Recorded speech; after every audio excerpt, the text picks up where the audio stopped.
என் மனைவிக்கு அறிவுரை சொல்றதை நிறுத்துங்க. உங்களுக்கு இதுதான் கடைசி எச்சரிக்கை. வா, நாம இங்கிருந்து போகலாம். இனிமேல் யாரும் உன்னை கஷ்டப்படுத்த விட மாட்டேன். நம்ம மதி போன ஜென்மத்தில் என்ன பாவம் பண்ணாங்கன்னு தெரியலைங்க. இந்த மாதிரி ஒரு வீட்டுக்கு மருமகளாக போயிட்டாங்க. அந்த வீட்டுக்கு மருமகளாக போனதோட இந்த கேவலமான ஒருத்தன் இருக்கான் பார்த்தீங்களாங்க.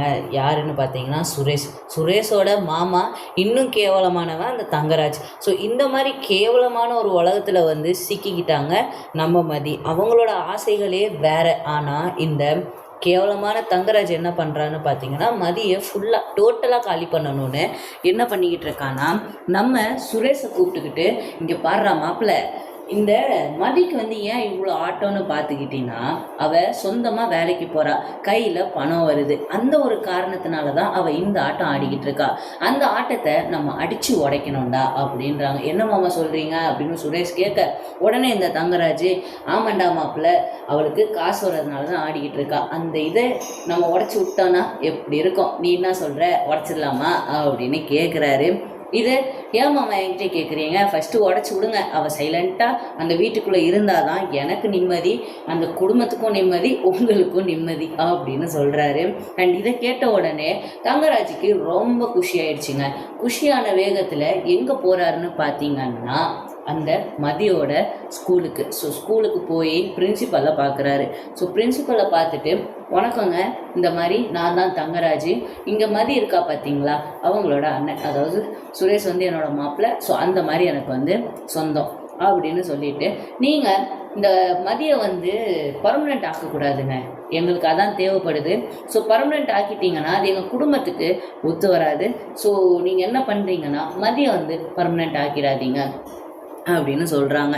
ஸோ இதை கேட்ட உடனே அந்த பிரின்சிபலும், தங்கராஜ் ஒரு பெரிய ஆள், ஸோ அதனால் அவர் சொன்னால் நம்ம கேட்கணும் அப்படின்னு அவருமே புளுத்திக்கிட்டு இப்போ அவர் சொல்கிறது எல்லாத்தையும் கேட்டுட்டு சைலண்ட் ஆகிட்டாரு.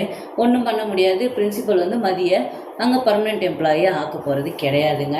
ஆனால் ஒரு பக்கம் நம்ம மதி பார்த்திங்கன்னா அவங்க டீச்சர்ஸ் எல்லாம் உட்காந்து மீட்டிங் போடுற இடத்துல நம்ம மதி சொல்லிக்கிட்டு இருக்காங்க, எனக்கு இங்கே பர்மனெண்ட்டாக ஒரு வேலை கிடைச்சா போதும், அதுவே எனக்கு ரொம்ப பெருமை.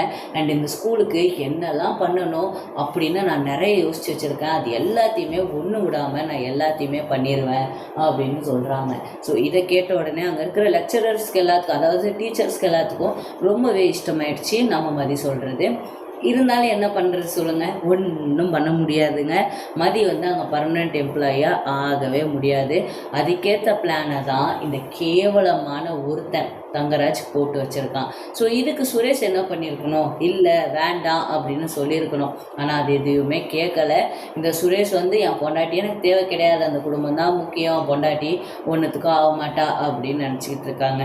ஸோ மதி தான் அந்த சுரேஷை மாற்றணும். கல்யாணம்னு ஒன்று ஆயிடுச்சு, ஈஸியாக கைக்குள்ளே தூக்கி போட்டுக்கலாம்.